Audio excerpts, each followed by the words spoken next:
Church. We are back again on this wonderful Sunday morning.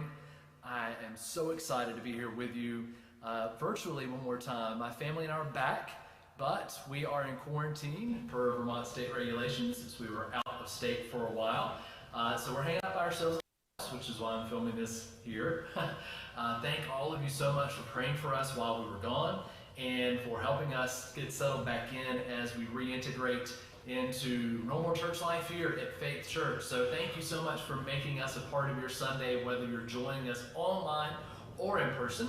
We are excited that you are here with us, and I'm excited that I can be here even virtually with you. I'll be chatting online with you guys as we go through this. We've got another great guest speaker coming up that I'm going to announce in just a minute. But before we do that, I want to just put out a couple of quick announcements to make sure we're all on the same page on a couple of things to keep us up to date and informed. First, if you are in need, we say this every week, but I really truly mean it. Here at Faith Church, we try to be as generous as we possibly can in any and all ways. And so one of those is financial assistance. So if you're someone in our church or outside of it who needs some help, maybe with a bill or with something else going on, maybe it's a material need, whatever it is, we want to bless you. All right, so if you're in need, please contact us. Look at our website, faithchurchvt.com.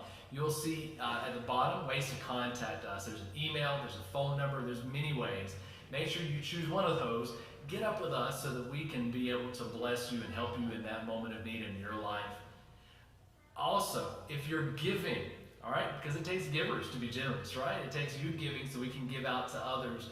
And so we want to encourage you to do that as well. The easiest, most efficient way is to go to faithchurchvt.com/give. You'll see this on your screen right now.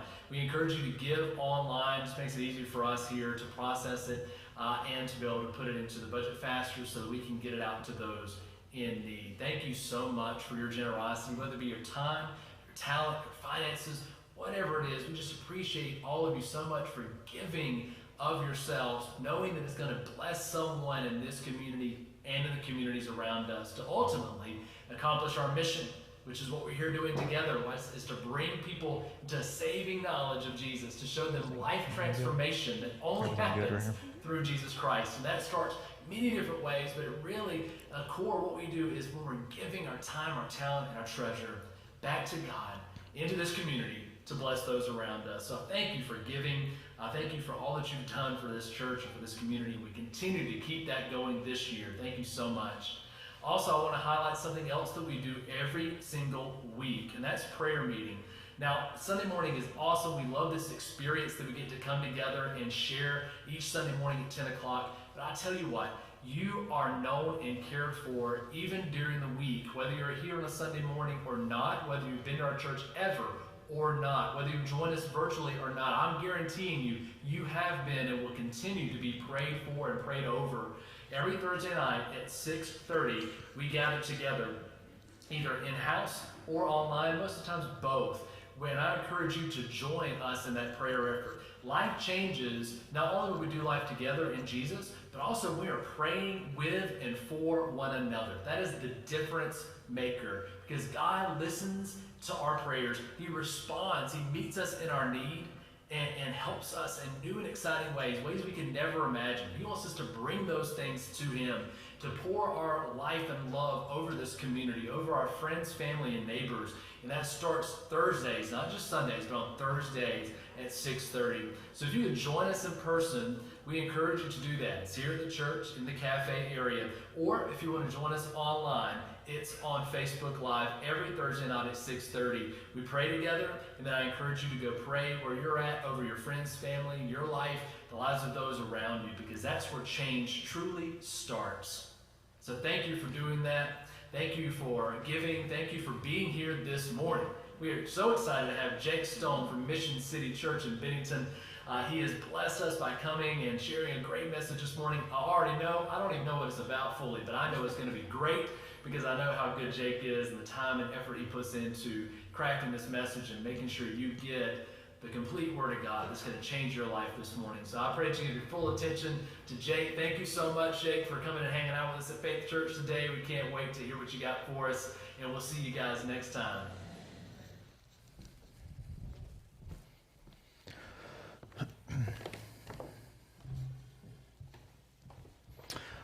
Well, hello, church. How you guys doing? Good? Good? Right on. Well, it's nice to see you guys, and it's nice to see faces, too. I haven't seen faces in a while because of masks and all that kind of stuff, so glad to see you guys can't hide your smiles and whatnot today, so if you're not smiling, I'll know. So anyway, all right, my name is Jake. I am the campus pastor of the Bennington location of Mission City Church. Like Jason said, I've known Jason for a few years. And he's asked me usually each year, like, hey, do I know anybody? Can I come speak? That kind of thing. And I've never been able to, so I'm so pumped to be able to come do it right now. But plenty of pleasantries that I can do from up here, but there's no reason for me to really do that. But just other than simply welcome you guys. Like he just did an awesome job of welcoming you, but welcoming you online as well. It's been a while since I've done an audience like this and one virtually, but we're going to give it a shot today. So hopefully you guys can lean in and enjoy this. But I am just really excited to share something. I've actually, just through reading the scriptures, I've found an interesting story. It's a bit of a theme, quite honestly. Whenever you read scripture, read the Bible, you've probably noticed something that I'm going to talk about today, and it's something that may seem a little mundane, something that may seem a little possibly even irrelevant, if I can say that. Like, I don't know if you guys feel like I do when I read the Bible. Sometimes I'm kind of wondering, like, that's off in left field. That was a little strange. Where did that come from? That makes no sense. And I came across a small moment like that in the book of Philippians, and I just wanted to point it out and just perhaps open it up and help some of us maybe to be able to translate some of those things, be able to use some of those moments and say there is a point, there is something underlying here that we can learn from it. So if you guys want to grab your Bibles, I want to get right to it. Turn to the book of Philippians. That is in the New Testament. It's one of the books of the Bible that a guy named Paul wrote, and we're going to talk about Paul, of course, because he wrote it. He'll come up quite a few times, and he is, in this moment in chapter 2, he is actually just talking about some other guys that he knows. So Philippians chapter 2, and we're going to use this, again, hopefully to kind of unpack some things and learn something this morning. But before I really get into the text, I've got a little bit of work to do, and to make this easy, what I want to do is I don't want to be naive and just believe that I'm talking to one audience in the room. And so if you're in this room and you would call yourselves a Jesus follower, a God person, Christian, whatever you would use to define yourself, or if you're watching online and that's you, or if you're in here or online and you're not a Christian, if you've tuned in randomly online or you've been invited, you've come in and you're here just to see what is going on about this whole God thing, then I want to actually invite all of you to tune in for a minute, especially if you're not a Christian, and kind of an invitation to pull the curtain back, if you will, and peek behind the curtain to see what's really going on, to see some truths that maybe you don't get to see represented from those that have the microphone, from the screens that we watch sometimes. So I really do want to invite you in, no matter who you are, no matter what your story is, just to listen for a moment, because I'm going to out some of us for a second, all right? So if you're in the room and you're a Christian, I'm going to out you right here, just like I'm going to out myself, because I think that we believe some crazy stuff. All right? And if you're a Christian, if you're a God person and you get offended by that, just calm down for a second, because what you believe is kind of crazy. What I believe is pretty crazy. What this church would stand on, I love how you guys have your values on this wall over here. There's no misunderstanding what you believe, what you value. And I just want to be upfront and acknowledge that the stuff we believe is a little crazy.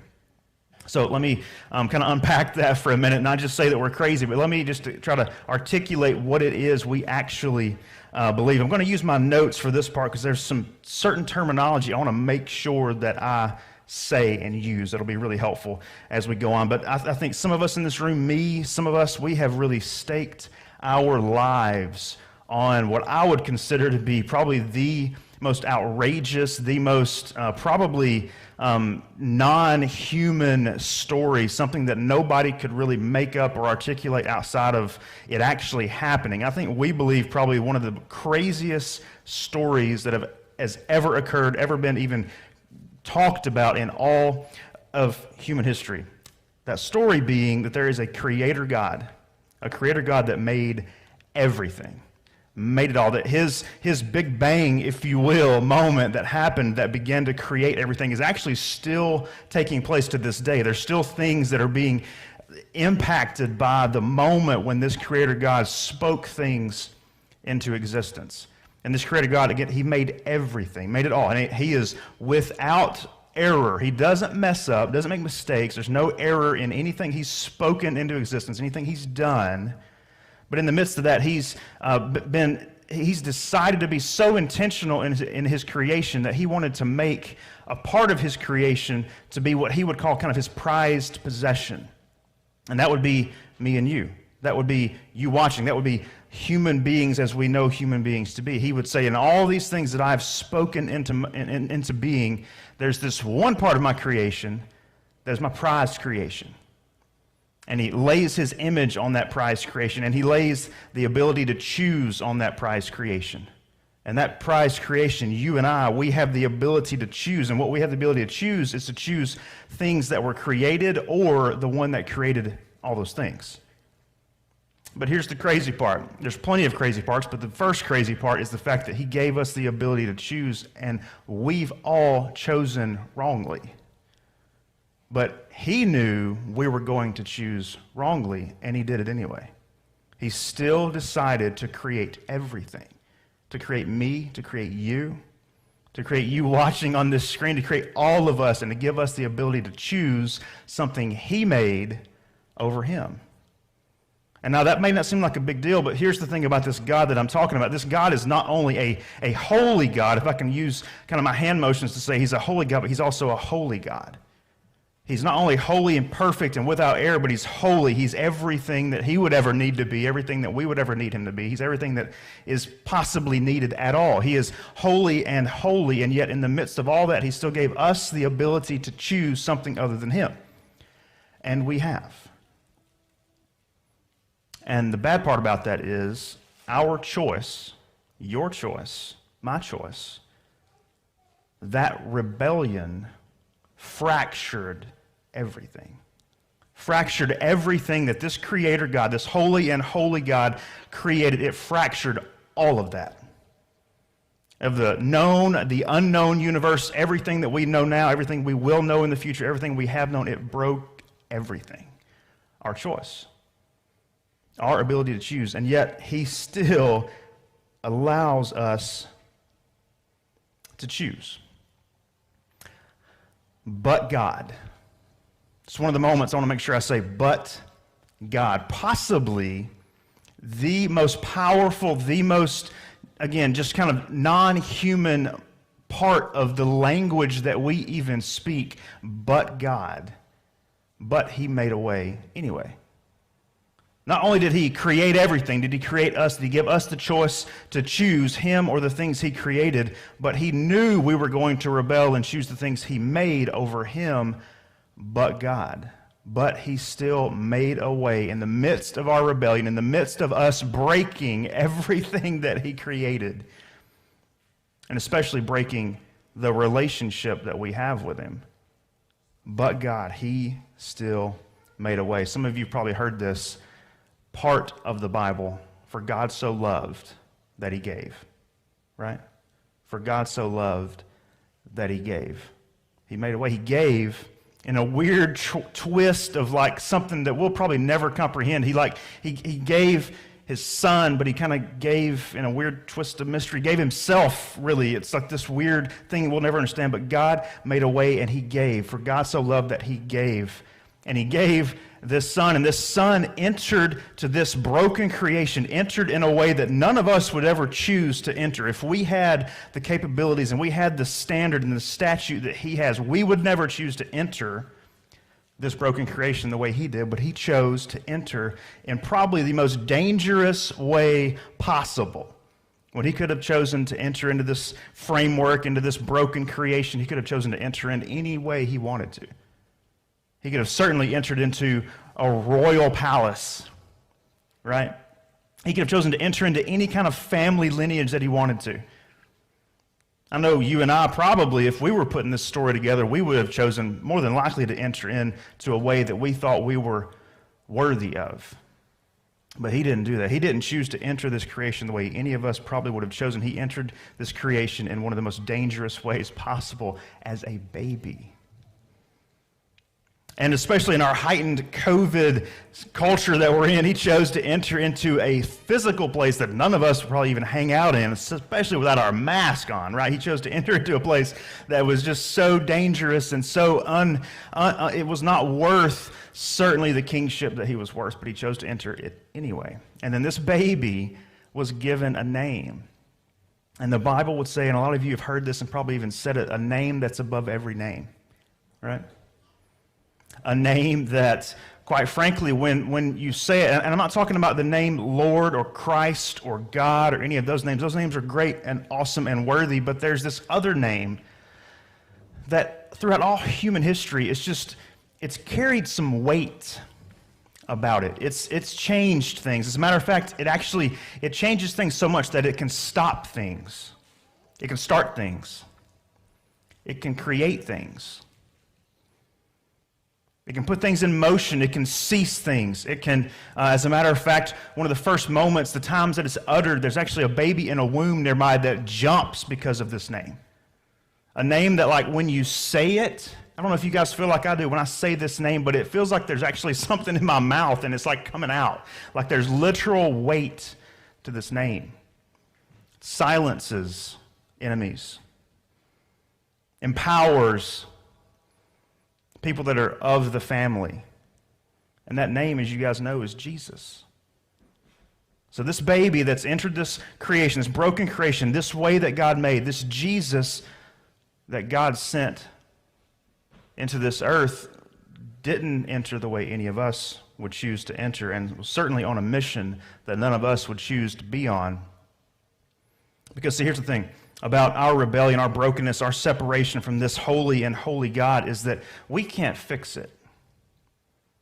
So see, once we rebel, once we've chosen something created over the Creator, that there's a separation there, and I can't fix it and you can't fix it. And I can't fix it for you either, because once there's separation, the Bible would actually say there's consequence for that rebellion. That consequence is death. Physical death, spiritual death, separation, eternal separation from this holy and this holy God.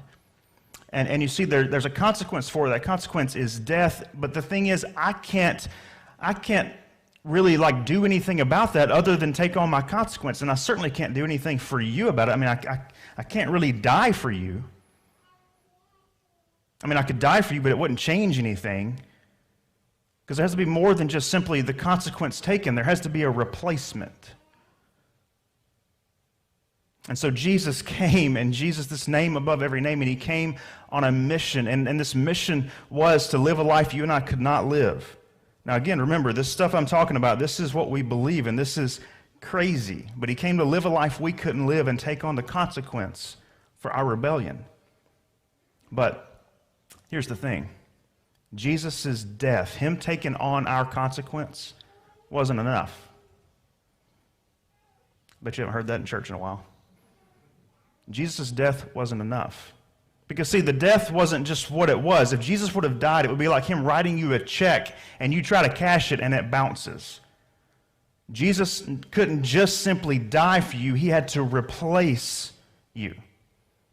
So his life had to replace your life. His death has to replace your death. And then, in kind of the way that really summarizes, or not summarizes, but fulfills this whole thing, is he couldn't just simply die. He had to come back from the grave. So this Jesus, this in a weird, again, twist of mystery, this God that's really put things into motion, the scriptures would say the actual word that spoke these things into existence, he came and did everything that we could not do and took on the punishment that we all deserve. And he's offered it for us. And the thing he's offered is he's offered the replacement. Now, I'm unpacking all this, and there's some drama here, and I'm certainly over-dramatizing some things perhaps, but I have a point to all this, because the crescendo of it all is not just that we can be kind of saved and replaced by Jesus, but it's, the scriptures would say that actually the power that raised him from the dead is now available to all who believe. So that same power, the power that allows us to cash that check, if you will, that power is available to all of us who believe. And now we're really getting crazy, right? Because that power that raised someone from the dead is available to all who say, I claim this Jesus. I want his life to replace mine, and I want his death to be in substitute of my death. And now I receive the power that raised him from the dead. That's crazy. That's pretty wild. And yet we believe it. Because the last piece that happens is we not only get all those things, but we become heirs along with Jesus. We become adopted into the family of God. So when God looks at Jake, he doesn't see Jake because, again, Jesus replaced me. God looks at me and he sees his son. Now, when you put all that together, if that made any sort of sense whatsoever, that's crazy. And I think that it begs a response. I think you and I, whether we have ascribed to that or not, whether that made sense enough for you to say, yes, I am with that, or no, I'm not, if you're watching online and you're for this or not for it, it begs a response from all of us. And that's what I think I've seen in this little moment we're going to read about in the second chapter of Philippians, because it's all in the Bible. But there's this little moment as I was reading, and I read this part where Paul's talking about some friends of his that did some things. I'm like, why is this even here? It seems so out of the blue. If you guys have read much of Paul's writings in the New Testament, you know he's full of instruction and correction and do this and don't do that and how could you and watch out for this stuff. And then all of a sudden in the middle of nowhere, he just points out a couple of guys that are doing things a certain way. And it's like, well, this is weird. But I think what Paul's doing for us is he's saying, look, they believe what you believe. They believe what this church would believe. And they've chosen a response. So, all that being said, that's my intro, okay? So we're in for a minute. No, I could end it there probably, but they had a response. And I simply just want to offer up their response to you guys. And then at the end, ask you, what are you going to choose? Because remember, we have a choice. And we choose all the time. So let's see what these guys choose. Philippians chapter 2, I'm just going to read verses 19 through the end of the chapter. I'm going to read it for you. And then we'll break it open a bit. It says, if the Lord Jesus is willing, I hope to send Timothy to you soon for a visit. Then he can cheer me up by telling me how you are getting along. I have no one else like Timothy who genuinely cares about your welfare. It's encouraging, right off the bat. All the others care only for themselves and not for what matters to Jesus Christ. But you know how Timothy has proved himself like a son with his father. He has served with me in preaching the good news. I hope to send him to you just as soon as I find out what is going to happen to me here. And I have confidence from the Lord that I myself will come and see you soon. Meanwhile, I thought I should send Epaphroditus back to you. He is a true brother, a co-worker, a fellow soldier, and he was your messenger to help me when I was in need. I am sending him because he has been longing to see you, and he was very distressed that you heard he was ill. And he certainly was ill. In fact, he almost died. But God had mercy on him and also on me, so that I would not have one sorrow after another.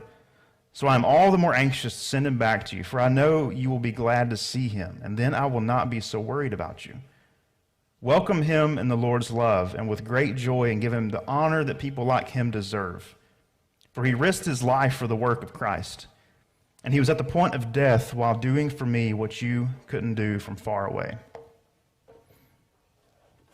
So, I came across that text, and maybe you guys have read a text similar to that, or maybe even that one, and you've wondered, what in the world? Why is that here? Paul essentially gives us his travel itinerary, right? Never thought I'd read that in the holy book of the Bible. Why is there a travel itinerary? But Paul brings these guys up, I really feel like, for a reason. I think he is offering them not just as instruction, but as example. Because if you've read much of Philippians, if you back up just a matter of verses, you'll see where Paul even says something like this. He says that he implores you to live a life in a manner worthy of the gospel of Jesus. He's saying all these great things, and then all of a sudden he brings up Timothy and Epaphroditus. But I think he's bringing them up because he's saying, these guys here, this is not only the facts about them, but these are guys. These are servants of Jesus, servants of the Lord that we should not only encourage and honor, as he said, but we should also live the same way they do. We should, if I can use this terminology, we should choose the same thing that they have chosen. So what is that? What have they chosen? In light of all this craziness that we believe, I think they believe, what have they chosen as their response? And I think they've chosen, if you want to write this down or just listen, if it's not good enough, whatever, but I think they've chosen joy. That's what they've chosen. They've chosen joy. And if you haven't picked up on this, I have a bit of a Southern accent, okay? And I'm from the South, and I grew up in a Southern Baptist church, and I'm going to go real Southern Baptist on you guys for a second, because we're going to take joy, and we're going to unpack that and alliterate that, all right? Makes my skin crawl a little bit, but we're going to do it. It's going to be fine, all right? We're going to use J, O, and Y, okay? We're going to alliterate joy. They chose joy, so what does that mean? This is joy defined. The J is you choose Jesus first. So if we're going to have a response to this, if we're going to choose something, because we are choosing something all the time, what to choose? First thing you choose is Jesus. Now, you're probably thinking, that's the most duh moment I've heard from a sermon ever. And if so, then you're right, it is. But I think we should take a moment and do a little work here and let the Lord perhaps help us a bit, because I think this is actually a little harder than we want to think it is. And I think, because here's the litmus test. If you want to look at your life and say, am I choosing Jesus first? Here's what I would ask you. Do you see obedience? Do you see obedience in your life? Because here's something I want to offer to you. I think that we have done a really good job of talking about how Jesus is love, right? We love to talk about how God is love and how, like, he is love and he does love and he's all about love and we should be all about love. And I think that's true. I think, like, does Jesus love? Did he love? Absolutely. Is he love? Yes. Does he command us to love? Of course. But I'm afraid that we have taken love so far as to cheapen it. Because let me be frank, I love my wife. As a Southerner, I love Chick-fil-A. And if you have no idea what I'm talking about, then we can, he's talking about prayer meetings on Thursday. You should show up and they can pray for you to encounter that, because it's pretty awesome. So I love Chick-fil-A, right?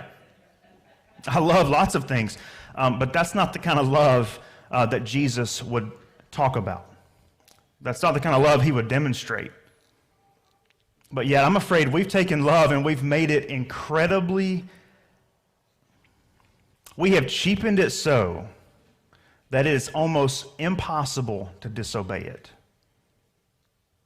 So I've scoured the scripture the best I could to find what's kind of the most exhaustive and comprehensive example of what I'm talking about. Because that's all. If you read about Jesus, you read about his love. It's everywhere. It oozes out of everything he says and does, right?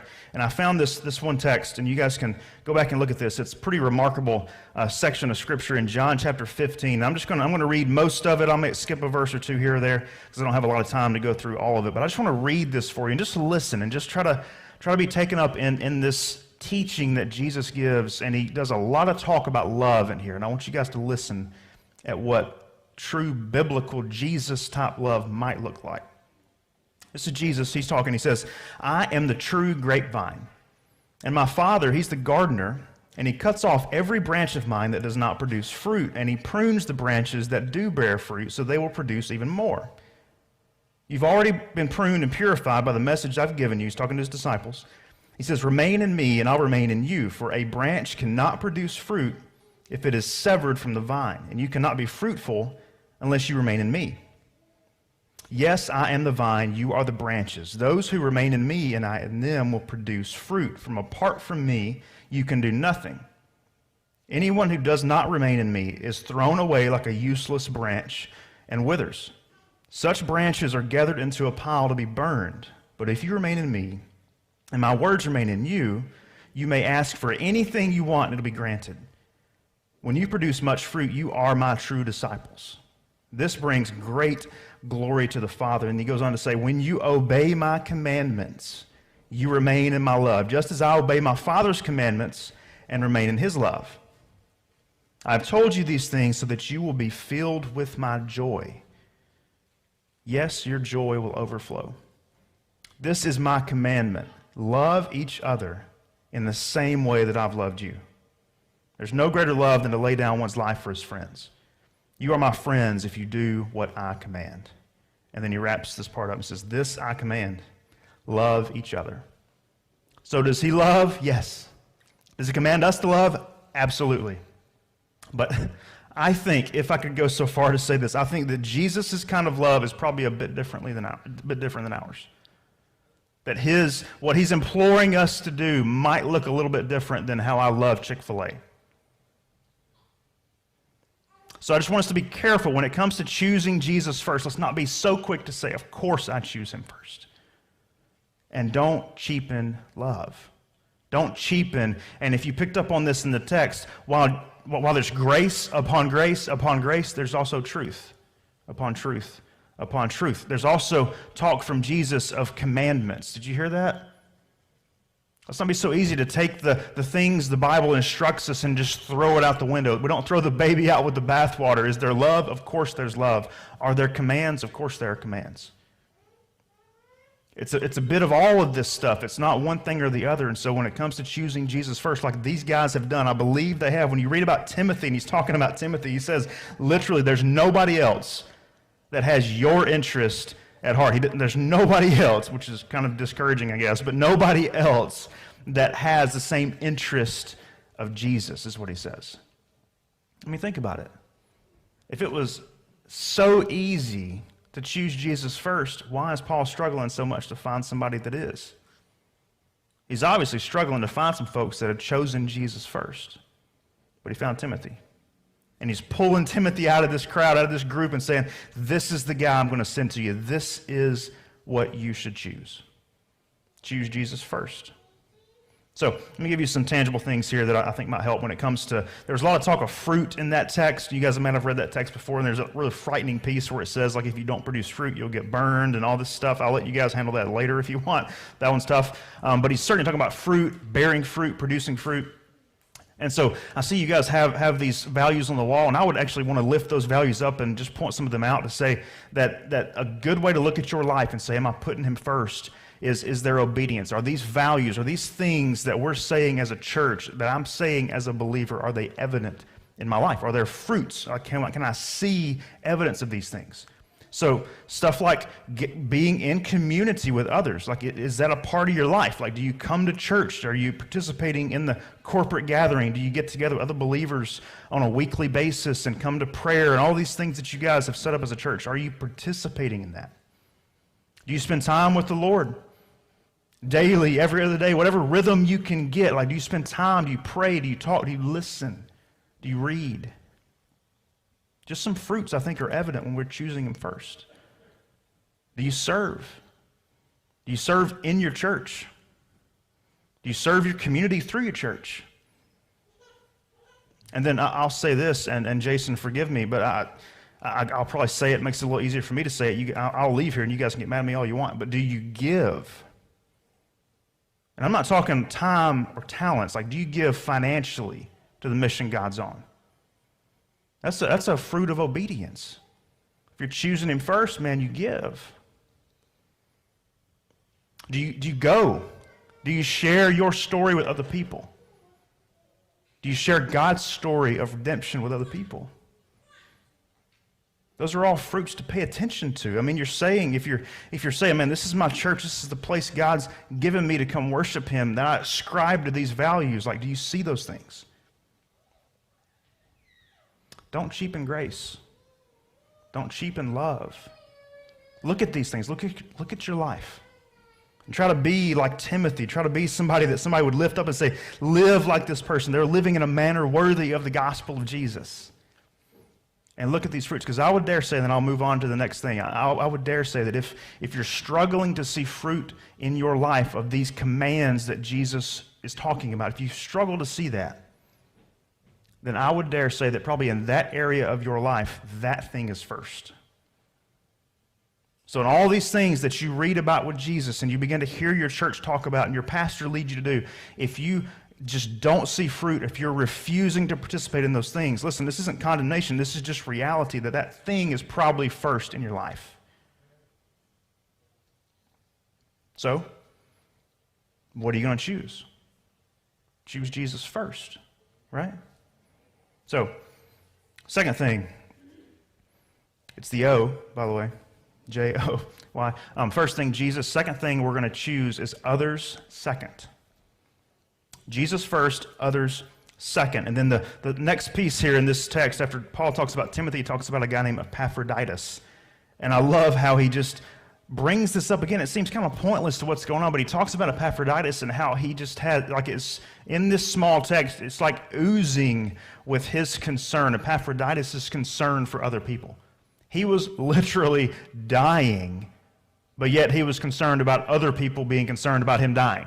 You know what I'm saying? Like, that's the kind of guy this guy was. He obviously was putting others first. So let me do this. Let me ask you this. Do people around you, do they have souls? Like, when you look at people, when you encounter people, do they have a soul? It's a good way to kind of figure out, do you put others second? Like Jesus first, others second. Do you put others above yourself? Do people have souls? So like that automobile that cut you off in traffic, there was a person in it. Does that person have a soul, or does that vehicle just need to go off the embankment? Like, which one? Is there a person? Or that waiter or waitress at the restaurant, you know, do they have a soul, or do they have the platter that brings your cheeseburger and just bring me my fries and my extra whatever and get out of here? You know, like, do they have a soul? And we're in church, so I hope we can have a clear, authentic moment for a second. If not, forgive me. But I'm going to make a clear, transparent moment, I guess, for myself. I think a good way to view this, a good way to consider this, a good way to think about this is, do I feel the need to make things fair? So let me say it this way. Am I okay, and please hear me on this, this is not a political statement, but it's unfortunate that I have to disclaimer what I'm going to say because of what's going on in our culture, but I would say this regardless of what's going on. If I feel the need, if I'm not okay saying your life matters, and I don't care if you feel the same way about me, if I'm not okay saying that, then I've missed this. So, in other words, do I have to make it fair? So am I okay, are you okay saying your life matters and it's irrelevant to me whether you think mine does?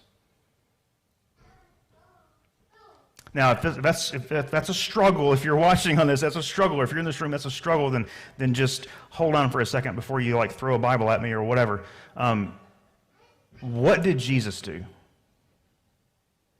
Now, I didn't ask you, like, what would he do? I don't want us to consider what he might do. I want you to consider what he did. What did he do? Did he make it fair? No. No, not at all. He took a very unfair road. He's already preached this sermon, man. He preached it with his life. So before we get too up in arms and too concerned about making sure we disclaimer everything by saying, now I matter too, but now I'll go this route. Before we get too caught up in that, let's consider what Jesus did. Because I promise you, according to the craziness I believe, I don't want Jesus to take that route. I want Jesus to take the route of your life matters. And I don't care if you feel the same about me. And I think that's the route he took. And I think that's what it looks like to put others second, or to say it this way, Jesus first and then others second. And I think Jesus preached it, man. So if that riles us up, that's okay. Like, get riled up, but then calm down for a minute and look at what Jesus did. Just look at what he did. I'll say this and I'll move to the last one, and then we'll wrap up pretty quick. I don't think you can possibly be choosing Jesus first if you aren't able to put others above yourself. All right, so again, we're kind of taking a test here. We're kind of looking at our life, doing some introspection here. Am I choosing joy? Am I choosing Jesus first? Well, if you're struggling, if you can't put others above yourselves, if you have to make it fair, if you're struggling with that, then there's probably a really good chance you've not put him first. I think it's pretty difficult to put Jesus first and still manage to put ourselves above others. It's completely contradictory to what Jesus did. So, Jesus first, others second, and then the third thing is yourself last, if you haven't picked up on that already. Jesus first, others second, and yourself last. And what I want to pull out of the text here is I want to consider the guy writing it. So he used Timothy as an example, he used Epaphroditus as an example, and then I want to use Paul as an example. So the guy Paul writing this, he does something I think is so extraordinary. He actually, not only is the entire book, of course he's writing this to a group of believers, it's not about him, but he's doing such a fantastic job of writing about these guys that if I can be honest, Paul is probably a better example than the two of these guys. So let me put it this way. Do you guys know how hard it is to lift up and celebrate the accolades of others? Like when somebody does something great, achieves something, you know how hard that is? That's hard. Now, take it this far. Do you know how hard that is to talk about someone else and lift them up and say, this person is the example to look at, all the while knowing that you're probably the better example to look at? You know how hard that is? Now, that's just reality. That's just true. Like Paul could literally, and he said it before, he could literally say, if you want an example, look at me. But he takes Timothy and Epaphroditus and does nothing but lift them up and say, these are the two guys you should look to. He goes as far to say, these are the guys you should honor. Never mentions himself. When he does mention himself, he's talking about how God saved him from having sorrow upon sorrow, for taking Epaphroditus from him. So I just love the icing on the cake here is just the underlying foundation of the guy writing the text. He could have easily used himself and said, here I am as your example. But he lifts these two guys up and says, these guys are doing what you should be doing. These guys have chosen what you should continue to choose. He's, in essence, if I can put it in this way, he's saying they've chosen joy. And I have too. And I want to show them to you. That's pretty hard. That's pretty difficult. Just think about your workplace. Think about your friend circles. And just imagine lifting up other people for things that you can probably do better. That's pretty remarkable. That is a healthy way to put yourself last. Because by the way, and this is just free for you, humility isn't putting yourself down. That's a weird form of pride, actually. You still made it about you. Humility is lifting others up, and especially in their achievements, their accolades, what they're doing, them as an example. And Paul does it beautifully. I love to see that. So, all that being said, it's the way I like to end most of my sermons. All that being said, if I could sum it up and just say one thing to you guys and just leave you with this, what would I say? I would simply say, and this is really creative, choose joy. That story I talked about, that story that a lot of us in this room, a lot of us watching online, the story that we claim to believe, man, it begs a response. It begs a choice. A lot of us don't even know that it begs a choice. A lot of us don't even know that we are choosing, that we have chosen, we continue. But when we leave this building, before we leave this building, we're going to choose. And I'm just saying, according to this Bible, choose joy. Choose Jesus first, others second. And just choose yourself last. Still choose yourself, but choose yourself last. So, let's consider these guys that Paul brings up. Let's consider Paul. Consider how we might imitate them, how we might honor others like them, how we might go like them, and how we might send others that are like them.